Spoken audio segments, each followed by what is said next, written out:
Homeland Security team, our national security team, continues to do an incredibly effective job when it comes to deporting foreign terrorists from American soil. 17 Tren de Aragua and MS-13 illegal criminal terrorists were deported from our country back to El Salvador, and they will no longer ever be able to say they can roam free in this country under this president. These were convicted felons, murderers, rapists who are no longer in our country, and I think we should all be very grateful for that. I'll take some questions. Karoline, is there anything these countries can do at this point to stave off these tariffs? And has the president decided on the scale and scope of these tariffs? Well, I think, first of all, unfortunately, these countries have been ripping off our country for far too long. And they've made, I think, their disdain for the American worker quite clear. If you look at the unfair trade practices that we have, 50% from the European Union on American dairy.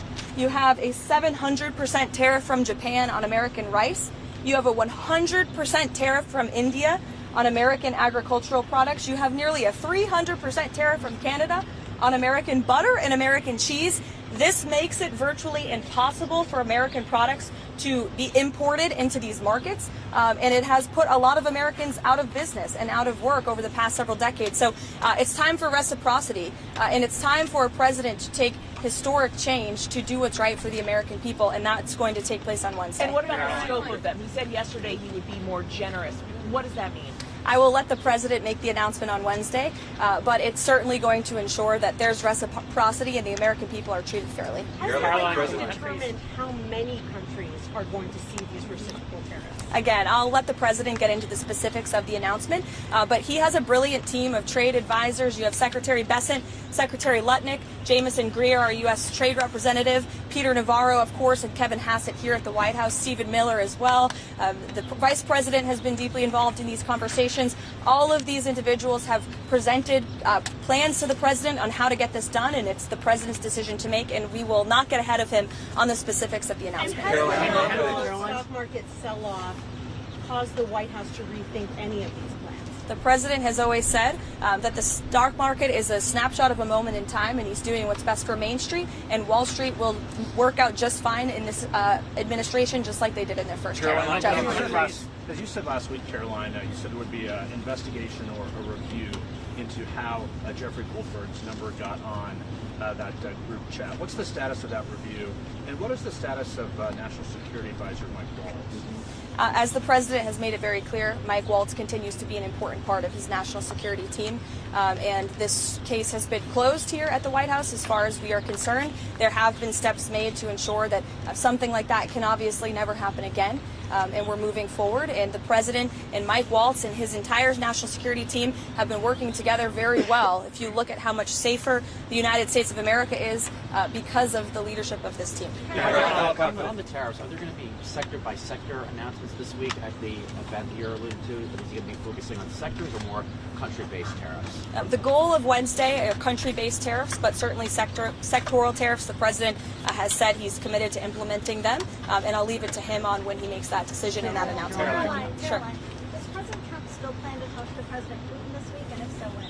I don't have a readout for you on that call, but as always, we'll provide a readout. Usually the president likes to let you guys know first, especially for big calls like that. Steve? Exemptions for farmers being considered for these tariffs? No exemptions at this time.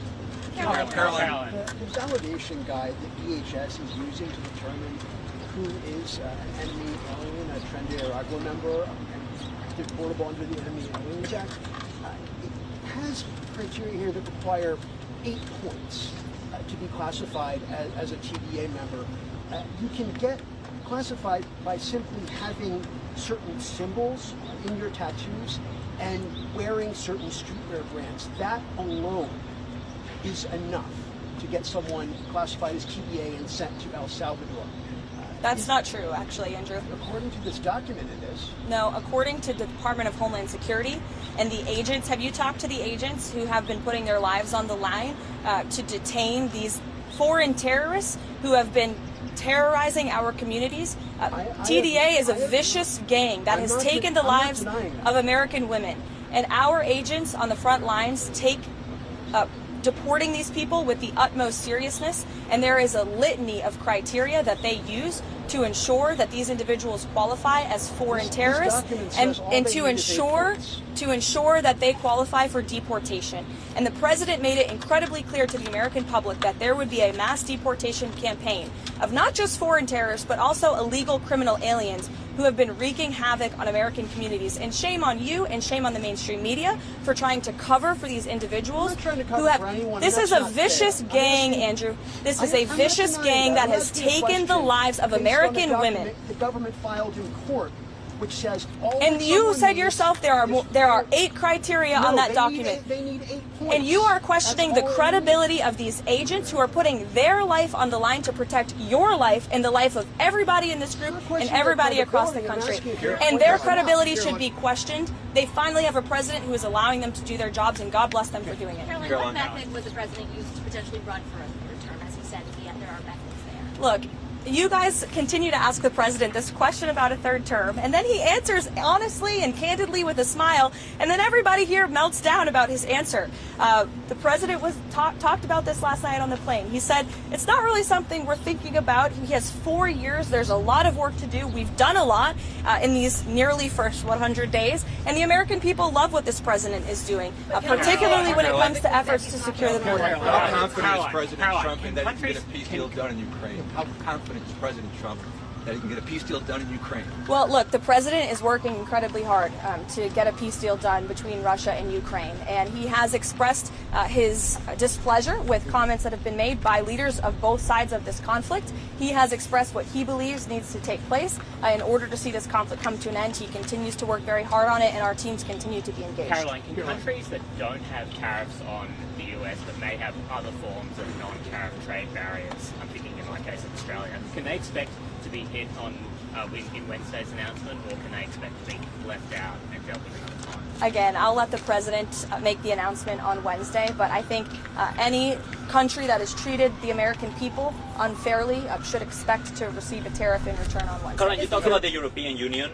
Is the president expected to impose those tariffs in blocks, or will he distinguish countries within those trading blocks? Again, I will let the president get into the specifics of the announcement. It's his announcement to make. It's going to be very exciting. We'll see you guys in the Rose Garden. And you will also hear directly from the president if you have any lingering questions. 5:30 this afternoon, or evening rather, although it's really afternoon for us. That's about midday for this president because he works all night. But he'll be signing an executive order. It will be the in-house pool in the Oval Office, and we'll see you all there. Thanks, guys. Thank you, Caroline.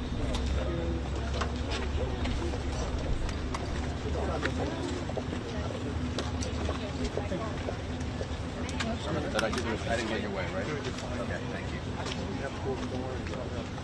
you.